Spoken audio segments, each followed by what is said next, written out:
Hello guys, welcome back to my channel. आज मैं दोबारा से द पावरफुल मैजिशियन एचएसएफ ए वाली मनहवा की एक और नई वीडियो को एक्सप्लेन करने जा रहा हूँ। तो आप में से जो भी इसके पिछले वाले चैप्टरों को नहीं देखे हो उसको जाके पहले एक बार देख लो। So let's go. ए वाली एपिसोड की शुरुआत एलिसन एंड मेटिडाना से शुरू होती है। अभी ड्रैगन एल्डर मेटिडाना को अपने साथ नहाते हुए देखने के बाद एलिसन अभी बहुत ही ज्यादा अक्वर्ड फील कर रहा होता है। लेकिन अभी एलिसन थोड़ा सा हंसते हुए मेटिडाना से पूछने लगता है कि तो सर आप किस बारे में बात करना चाहते हैं। तो इस समय एलिसन से मेटिडाना बोलने लगता है कि ये बात बहुत समय पहले की है, जब मेरा जन्म भी नहीं हुआ था। उस समय एक ड्रैगन ने 3 एंशिएंट मार्बल को एब्जॉर्ब करके ड्रैगन लॉर्ड बना था और वो जो ड्रैगन था उसका नाम था बालाकार्ड। बालाकार्ड जो कि ड्रैगन हिस्ट्री में पहला और सबसे ज्यादा घटिया एक ड्रैगन लॉर्ड था और उसका थॉट ये था कि इस दुनिया में ड्रैगन के अलावा और जितने भी रेसेस है सभी के सभी एक इंसेक्ट है। एलिसन, तुम्हें पता है अभी भी इस तरीके की बहुत सारे ड्रैगन है जो लोग अभी भी इसी सोच में ही जीते हैं। लेकिन बालाकार्ड की बात कुछ और ही था, उसके पास ताकत थी। उस वक्त बालाकार्ड ने अचानक से एक ऑर्डर जारी किया था जो ये था कि जितने भी नॉन ड्रैगन बीइंग है उन सभी को मार दो। एंड सालों के मारधोर एंड कटाई करने के बाद सरफेस के ऊपर सिर्फ ड्रैगन ही रह गए थे। लेकिन उन सभी चीजों को देखने के बाद बालाकार्ड को बहुत ही ज्यादा पछतावा हुआ। बालाकार्ड को एहसास हुआ कि ड्रैगन बाकी जितने भी रेसेस है उन सभी की वजह से ही इतना ज्यादा प्रेस्टिजियस था। अब बाकी के बीइंग ना होने की वजह से जितने भी ड्रैगन थे वे सभी धीरे धीरे करके बीस्ट में कन्वर्ट हो गए और एक दूसरे को ही मारने लगे। इवेंचुअली कुछ ऐसे भी ड्रैगन थे जिन लोगों ने बालाकार्ड के रूल को रजिस्ट किया और इन्हीं में से एक ड्रैगन जो कि बालाकार्ड के लॉर्ड बनने से पहले ही एक एंशिएंट मार्बल को एब्जॉर्ब किया था, वो एक चेंज लेके आया और इसके साथ ही बालाकार्ड को मार के उसके रूल को भी खत्म किया। ड्रैगन रेसेस के अंदर बालाकार्ड का जो कंट्रोल था वो जाने के बाद सभी के सभी ड्रैगन को इस बात का एहसास हुआ कि आखिरकार वे सभी क्या कर रहे थे। तो इसी कारण ही सभी के सभी ड्रैगन ये तय किया कि फ्यूचर में और कोई भी ड्रैगन लॉर्ड जन्म न ले और इसी कारण ही ड्रैगनों के बीच अगर कोई एंशिएंट मार्बल को बनाता है तो वो ड्रैगन एक तरीके से एक क्रिमिनल बन जाता है। और मैं अभी तुम्हें जो कुछ भी बोलने वाला हूँ वो सभी चीजें इसी के बारे में ही है। मेटिडाना अभी 300 साल पहले की बातों को एलिसन को अभी बोलने लगता है। सीन चेंज होके अभी हम लोग को 300 साल पहले के सीन को दिखाया जाता है और ये बात हो रही है अभी 300 साल पहले की। तो अभी आप लोग रूरिन को देख के ये तो अंदाजा लगा ही सकते हो कि रूरिन कितना ज्यादा छोटी है। अभी तो यहाँ पे एक और कैरेक्टर की एंट्री होती है जो की होता है ब्लैक ड्रैगन मैट्रियार्च एंड नाम होता है सेरिन। इसी समय हम लोग को इन लोग के और ही एक ड्रैगन को बहुत ही तेजी से आते हुए दिखाए जाते हैं। बहुत ही जोरदार एक धमाका होता है, चारों ओर सिर्फ धूल ही धूल हो जाता है। सेरिन अभी परेशान होते हुए बोलने लगती है कि आखिरकार कौन है किसने यहाँ पे ये सब कुछ करने की हिम्मत की।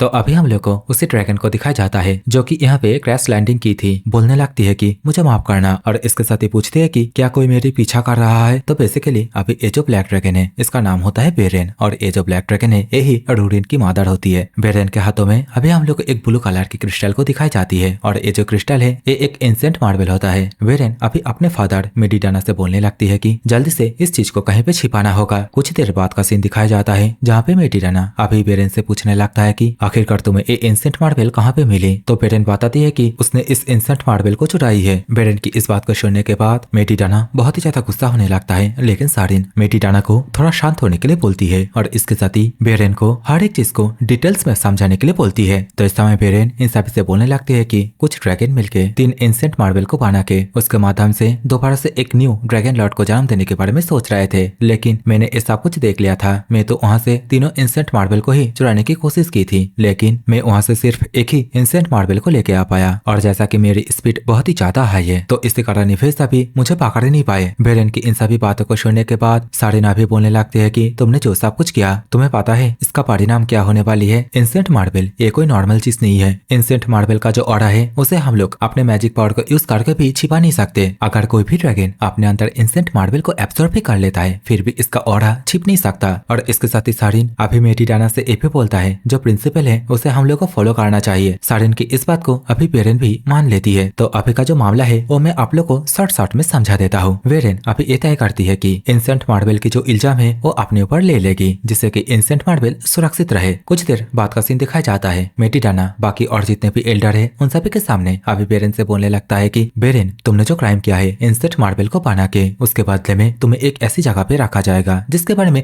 बस कुछ ही लोगों को ही जानकारी होगी और तुम उस जगह से कभी भी बाहर भी नहीं आ पाओगी। तो बेरेन बोलती है कि हाँ मुझे ये सभी चीजें एक्सेप्ट है। अभी तो यहाँ पे जितने भी लोग थे सभी एंशिएंट मार्बल और बेरेन के बारे में सुनने के बाद आपस में ही इसके बारे में बातें करने लगते हैं। अभी तो इस जगह पर रूरिन भी आने लगती है जो कि इस समय इन सभी चीजों से अनजान इस बात से बहुत ही ज्यादा गुस्से में थी कि उसकी माँ बहुत दिनों के बाद घर आई है लेकिन उसे उसकी माँ के साथ अच्छी तरीके से मिलने भी नहीं दिया गया। रूरिन जैसे ही वीर के अंदर से इन सभी बातों को सुनती है तो रूरिन बहुत ही ज्यादा डर जाती है। सीन दोबारा से प्रेजेंट में आता है। एलिसन मेडिटाना की इन सभी बातों को सुनने के बाद बहुत ही ज्यादा परेशान होते हुए और चिल्लाते हुए बोलने लगता है कि आखिरकार एक ऐसा फैसला है, इन सभी चीजों का तो कोई मतलब ही नहीं निकलता। एलिसन की इन सभी बातों को सुनने के बाद अभी मेडिटाना एलिसन से बोलने लगता है कि हाँ मुझे पता है, और उस टाइम पे मैंने कुछ ऐसा किया था जो कि मुझे कभी करना ही नहीं चाहिए था। मेडिटाना की ये बोलते ही अभी सीन दोबारा से 300 साल पहले पास्ट में जाता है। ब्लैक ड्रैगन सेंचुरी के अंदर सभी के सभी लोगों को ही अभी बेरेन के बारे में ही बात करते हुए दिखाए जाते हैं। रूरिन जो कि इस हादसे के बाद कई दिनों से कमरे से बाहर ही नहीं आई थी,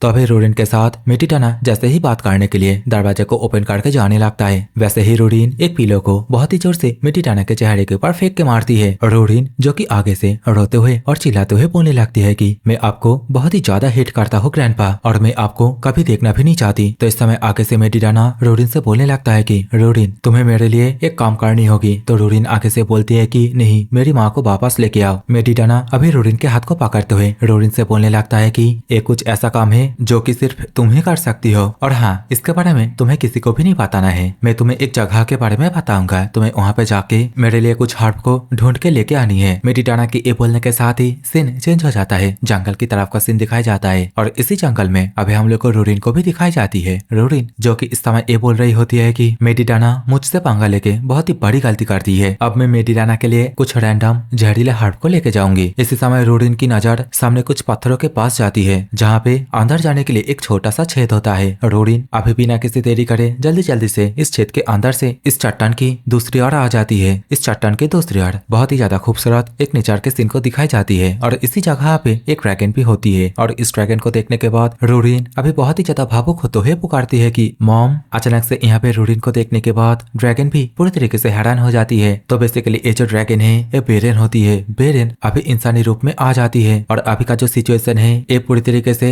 इमोशन से भर जाता है। इसी तरह ही बहुत दिन बीत जाती है जहाँ पे रूरिन हर रोज अपनी माँ के साथ यहाँ पे मिलने के लिए आती है। इसी तरह ही 2 साल बीत जाती है। एक दिन रूरिन जो कि बहुत ही ज्यादा खुश होते हुए हर रोज की तरह ही अपनी माँ के साथ मिलने के लिए जा रही होती है, लेकिन रूरिन अभी जैसे ही छोटी सी छेद के अंदर से केव के अंदर घुसती है तो रूरिन सामने की ओर देखती है कि उसकी माँ जो कि इंसेंट मार्बल को पकड़ के बहुत ही ज्यादा परेशानी में है। बेरेन इस वक्त बहुत ही ज्यादा डरी हुई थी। रूरिन अपनी माँ की ऐसी हालत देखने के बाद अभी पूछने लगती है मॉम क्या आप ठीक है, क्या आपको चोट लगी है। लेकिन इस समय बेरेन जो कि बहुत ही ज्यादा सदमे में थी वो अपने मन में ही बोलने लगती है कि वे लोग ये जो 3rd इंसेंट मार्बल है इसको सर्च करना छोड़ दिए है। उन सभी का जो गोल था एक कंप्लीट ड्रैगन लॉर्ड को बनाने का, इस गोल को उन लोगों ने छोड़ दिया। उन लोगों के पास जो 2 इंसेंट मार्बल थे उसको ही अपने लॉर्ड को एब्जॉर्ब करवाया। तो अब इन सभी चीजों का बस यही मतलब निकल के आता है कि बालाकार के टाइम पे जो युद्ध हुआ था वो दोबारा से चालू होने वाली है। सीन चेंज हो जाता है। अभी हम लोग को ब्लैक ड्रैगन सेंचुरी के सीन को दिखाया जाता है। इसी जगह पे ब्लैक ड्रैगन मैट्रियज सैरिन एंड इसके साथ ही एल्डर मेडिटाना एक साथ इसी बारे में ही बात कर रहे होते हैं। इन लोगों को भी अभी इस बात का आभास होता है कि जो रेड ड्रैगन से वे सभी दोबारा से एक और न्यू लॉर्ड को जन्म देने वाला है। वे लोग अभी इसी बारे में आपस में ही बातें कर ही रहा था। इसी समय खिड़की पर एक बर्ड आता है जो कि इस वक्त अपने साथ एक चिट्ठी को भी लेके आया था। मेडिटाना अभी जैसे ही चिट्ठी को खोल के देखता है तो उसका होश पूरी तरीके से उड़ जाता है क्योंकि ये एक रेड ड्रैगन एल्डर की तरफ से होती है जो कि उसे तुरंत ही किसी एक लोकेशन पर मिलने के लिए बुलाया होता है। सीन चेंज हो जाता है। अभी हम लोग को एक जंगल के सीन को दिखाया जाता है जहाँ पे एक टेलीपोर्टेशन गेट ओपन होता है और इसी गेट के अंदर से अभी मेडिटाना भी बाहर आता है। मेडिटाना के सामने अभी हम लोग को रेड ड्रैगन एल्डर डीडैन को दिखाया जाता है। डीडैन अभी मेडिटाना से बोलने लगता है कि कुछ सालों पहले तुमने एक चीज के ऊपर मुझे इन्वेस्टिगेशन करने के लिए बोला था, जो ये था कि रेड ड्रैगनों के अंदर कोई दोबारा से एक न्यू ड्रैगन लॉर्ड को जन्म देने की कोशिश कर रहा है। लेकिन मैं उस वक्त तुम्हारी बातों को पूरी तरीके से नजरअंदाज कर दिया था। लेकिन अब सब कुछ बदल चुका है। सच में ही एक न्यू ड्रैगन लॉर्ड का जन्म हुआ है और ड्रैगन लॉर्ड ने हम लोगों को पहले रूबन एम्पायर को पूरी तरीके से मिटाने का ऑर्डर दे दिया। रेड ड्रैगन एल्डर डीडैन की इन सभी बातों को सुनने के बाद अभी मेडिटाना बहुत ही ज्यादा शॉक हो जाता है, पूरी तरीके से पसीना पसीना होने लगता है। इसी समय रेड ड्रैगन डीडैन अपने ड्रैगन फॉर्म में आके रूबन एम्पायर की ओर जाने लगता है अटैक करने के लिए और इसके साथ ही जाते जाते अभी मेडिटाना से बोल के चाहता है कि प्लीज हम लोगों को रोक लो। तो यहाँ पे मैं आप लोगों को कुछ चीज क्लियर कर देता हूँ। रेड ड्रैगन डीडैन जो कि अपने लॉर्ड के आदेश मुताबिक रूबन एम्पायर की ओर अटैक करने के लिए चाह रहा है। तो आखिरकार उसका मेडिटाना से ये बोलने का मतलब क्या है कि हम लोगों को रोक लो। तो इसका बस एक ही थ्योरी निकल के आती है कि जितने भी ड्रैगन रेसेस है, मतलब ब्लैक ड्रैगन हो गया, रेड ड्रैगन हो गया, गोल्डन ड्रैगन हो गया, इन सभी को शायद से उनके लॉर्ड के बातों को मानना ही पड़ता है, चाहे वो ऑर्डर कोई खराब खराब इंटेंशन का ही क्यों ना हो, या आई थिंक सो। और अगर आप लोगों के पास कोई भी थियरी या फिर कुछ जानकारी है तो आप लोग कमेंट सेक्शन में जरूर बता सकते हो। तो अभी हम लोग को रोमन एम्पायर के सीन को दिखाया जाता है जहाँ पे बहुत सारे रिटेकन मिलके अटैक करते होते हैं। चारों ओर सिर्फ तबाही तबाही, आग और आग होती है और इन सभी तबाहियों को रोकने के लिए ब्लैक ड्रैगन भी अभी इंसानों के साथ मिलके काम करने लगते हैं। इन सभी ड्रैगनों के विरुद्ध लड़ाई करने लगते हैं। सीन चेंज हो जाता है। अभी हम लोग को बेरेन जिस जगह पे रहती है उसी जगह के सीन को दिखाया जाता है जहाँ पे रोरिन अभी चिल्लाते हुए अपनी माँ से ये बोल रही होती है कि जो रियल लॉर्ड है वो दोबारा से अपियर हुए हैं और ग्रैंडफादर ने मुझे ये कहा है कि मैं कुछ वक्त के लिए इस जगह को छोड़ के ना जाऊं। रोरिन की इन सभी बातों को सुनने के बावजूद अभी बेरेन बस चुपचाप ही अपने सोच में ही होती है। कुछ देर बाद अभी बेरेन अपने पास से जो इंसेंट मार्बल है उसे बाहर की ओर निकाल लेती है और इसके साथ ही रोरिन को उसके पास आने के लिए बोलने लगती है। अभी रोरिन की मदर अपने हाथ में कुछ मैजिक सर्कल को क्रिएट करते हुए रोरिन से बोलने लगती है कि तुम्हें अपने आप को प्रोटेक्ट करने के लिए कुछ मैजिक को सीखना होगा। रोरिन की मदर की ये बोलने के साथ ही सीन दोबारा से प्रेजेंट में आता है जहाँ पे मेडिटाना अभी एलिसन से ये बोल रहा होता है कि बेरेन रोरिन को सिखाने लगा कि किस तरीके से फाइट किया जाता है और ऐसा करते करते लगभग 13 साल बीत गया। मेडिटाना अभी थोड़ा सा टेंस होते हुए बोलता है कि और इसके बाद क्या हुआ वो तो तुम्हें पता ही है। अभी मेडिटाना की ये बोलने के साथ ही सीन दोबारा से चेंज हो जाता है। 300 साल पहले के सीन को दिखाया जाता है। रोरिन जो कि अपने मुंह से बहुत ही जोरदार अभी जो ड्रैगन ब्रीथ है उसे रिलीज कर रही होती है। रोरिन को अभी एक करता हुआ देखने के बाद रोरिन की मदर बेरेन रोरिन से बोलने लगती है कि अमेजिंग, मैंने जैसा एक्सपेक्ट किया था तुम तो उससे भी ज्यादा फास्ट चीजों को सीख रही हो। रोरिन की मदर अभी रोरिन को तो ये भी बोलने लगती है कि अभी मैं तुम्हें कुछ बेसिक मैजिकों को सिखाऊंगी कॉम्बैट के लिए और जो फ्लाइंग टेक्निक है उसे मैं तुम्हें बाद में सिखाऊंगी, लेकिन यहाँ पे ऐसा बहुत कुछ है जो कि मैं तुम्हें सिखाना चाहती हूँ, लेकिन मुझे माफ करना। और ये बोलने के साथ ही रोरिन की माँ अभी अपने हाथ को रोरिन के दिल के आर पार कर देता है। बेचारी रोरिन को अभी कुछ समझ में नहीं आती है कि आखिरकार उसके साथ अभी अभी हुआ क्या। देखते ही देखते रोरिन अभी धर्म से यहाँ पे गिरने लगता है। रोरिन की माँ अपने पास से दोबारा से इंसेंट मार्बल को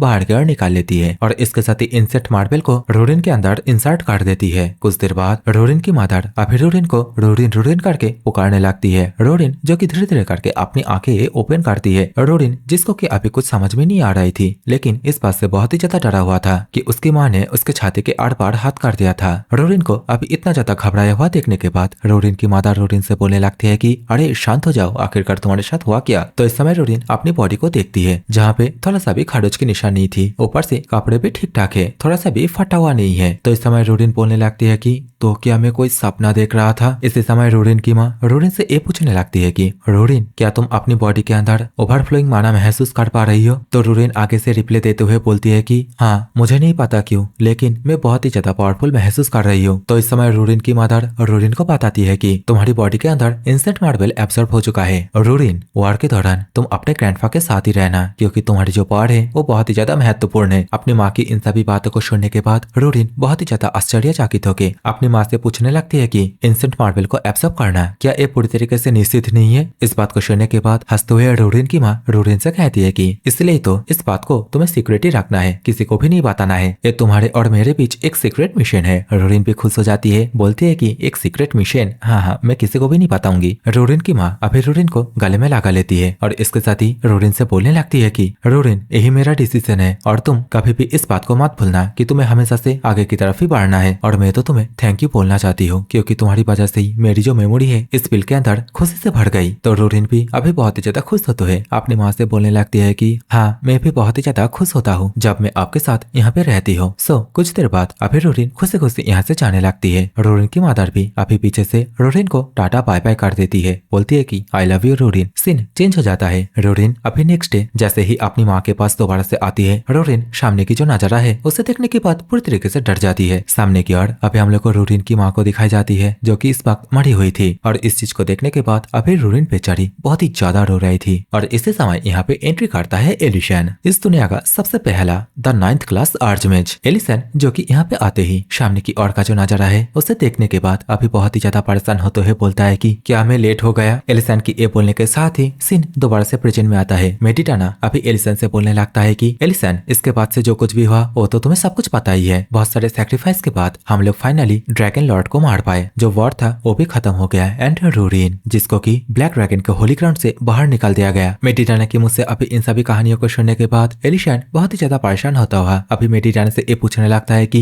मुझे एक बात समझ में नहीं आ रहा है, आखिरकार तुम सभी मिलके वॉर खत्म हो जाने के बाद रोरिन को अबैंडन क्यों कर दिया। तो एलिसन एलिसन की ये पूछने के साथ ही अभी सीन दोबारा से 300 साल पहले जाता है, जहाँ पे बेरेन अपने आप को सैक्रिफाइस करने से पहले एक कंडीशन रखी थी और कंडीशन ये था कि ये रोरिन को आगे जाके उसकी वजह से कोई भी क्रिमिनल की तरह ट्रीट ना करे। और रोरिन को ब्लैक ड्रैगन होली ग्राउंड से निकालने का एक और मेन कारण था, जो कि है इंसेंट मार्बल। रोरिन अच्छी तरीके से इंसेंट मार्बल का जो ऑरा है उसे छिपा नहीं पाया। मेडिटाना की इन सभी बातों को सुनने के बाद अभी एलिसन बहुत ही ज्यादा गुस्सा होते हुए मेडिटाना से ये बोलने लगता है कि तो इसी कारण ही उस टाइम पे तुमने रोरिन को मेरे साथ आने दिया, क्योंकि उस टाइम पे मैंने ड्रैगन लॉर्ड के हार्ट को खाया था और मेरी ऑरा की वजह से रोरिन का जो इंसेंट मार्बल का ऑरा है वो भी पूरी तरीके से सप्रेस हो जाता। और रोरिन की इन सभी बातों को सुनने के बाद अभी मेडिटाना रिप्ले में कुछ नहीं बोल पाता है, चुपचाप एक ही जगह पे खड़ा ही रहता है। एलिसन का गुस्सा अभी और भी ज्यादा पारंपार हो जाता है। एलिसन जोर से चिल्लाते हुए अभी मेडिटाना से ये बोलने लगता है कि आखिरकार तुम लोगों ने समझा क्या है? तुम सभी ने रोरिन को अपने मन मुताबिक वहाँ से बाहर निकाल दिया और अपने मन मुताबिक अभी दोबारा से रोरिन को बुलाना चाहते हो। क्या तुम लोगों ने कभी रोरिन की जो फीलिंग है उसे देखा? एलिसन की इन सभी बातों को सुनने के बाद अभी मेडिटाना रोते हुए एलिसन से बोलने लगता है कि तुम ही बताओ आखिरकार उस वक्त मैं क्या करता?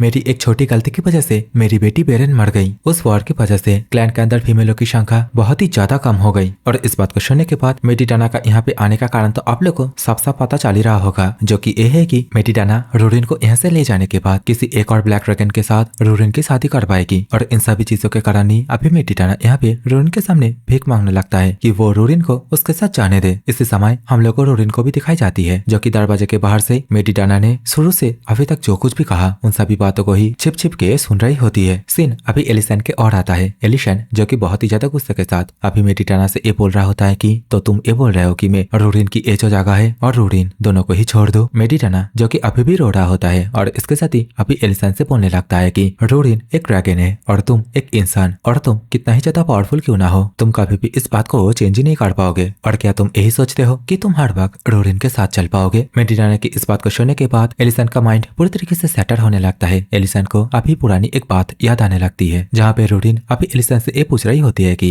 हम लोग इस जगह पे आए हैं, क्या ये सिर्फ एक ही साल नहीं हुआ है? तो इस बात का रिप्लाई देते हुए एलिसन बोलता है कि एक साल ड्रैगन लोगों के लिए शायद एक साल छोटी बात होगी, लेकिन इंसानों के लिए एक साल बहुत ही बड़ी बात है। तो रोरिन अभी आगे से पूछने लगती है कि जैसा कि तुमने ड्रैगन लॉर्ड के हार्ट को कंज्यूम किया है, तो क्या तुम्हारे लिए कुछ भी चेंज नहीं हुआ है? तो एलिसन बोलता है कि ऐसी चीज के बारे में किसको पता होगा, और चाहे मैं ड्रैगन हार्ट को ही क्यों ना खाया हो, फिर भी मैं तो एक इंसान ही हूं ना। और सच में इन सभी बातों को सोचते हुए अभी एलिसन मन ही मन बहुत ही ज्यादा गुस्सा होने लगता है। गुस्से के मारे अपने मुट्ठी को भी कस लिया होता है, लेकिन अभी कुछ कह नहीं पाता। मेडिटाना जो कि अपनी आंसुओं को पोंछते हुए अभी ये बोलने लगता है कि रोरिन मुझे पता है कि तुम गेट के पीछे हो, तो जल्दी से बाहर आ जाओ। तो इस समय रोरिन धीरे धीरे करके बाहर की ओर आती है। मेडिटाना अभी रोरिन के हाथ को पकड़ के एलिसन से बोलने लगता है कि तो अभी मैं और रोरिन यहाँ से जा रहे हैं, हम लोगों के होली ग्राउंड में और रोरिन का जो मैच्योर सेरेमनी है उसे कंप्लीट करेंगे और उसके बाद रोरिन की शादी एक दूसरे ब्लैक ड्रैगन के साथ करवा देंगे। मेडिटाना की इस बात को सुनने के बाद रोरिन बहुत ही ज्यादा परेशान होते हुए अभी बोलने लगती है कि क्या पेड़ अप, मैं तो ऐसी चीज कभी सुनी नहीं। और एलिसन क्या तुम इस सब कुछ सिर्फ खड़े खड़े देखने वाले हो? लेकिन हम लोगों को दिखाया जाता है कि एलिसन कुछ नहीं बोलता है। एलिसन के आंखों के सामने से ही अभी मेडिटाना रोरिन को पकड़ के टेलीपोर्टेशन ओपन करके चले जाते हैं और बेचारा एलिसन जो कि कुछ भी नहीं करता, बस एक ही जगह पे चुपचाप खड़ा ही रहता है। एलिसन का दिल पूरी तरीके से टूट जाता है, क्योंकि एलिसन ये तय किया था कि आज ही वो उसकी जो फीलिंग है उसे रोरिन को बताएगा। लेकिन इस समय रोरिन को अभी सॉरी के अलावा एलिसन और कुछ नहीं बोल पाता और इस समय बेचारे रोरिन भी रोने के अलावा और कर भी कह सकती है। तो यार देखो, वीडियो तो यहीं पे एंड कर रहे हैं, लेकिन अभी से शुरू होती है असली खेल। ये वाली मनहुआ की सिर्फ 2 या 3 ही चैप्टर बाकी है, जो कि मैं कल इसी टाइम पर ही अपलोड करूंगा। तो मेक श्योर ये वाली वीडियो को लाइक कर देना, क्योंकि कल एलिसन अपने ससुराल जाने वाला है और उसके साथ ही एलिसन की ओवरव्हीलिंग पावर एकदम मजा आ जाएगा। तो वेट करो कल तक।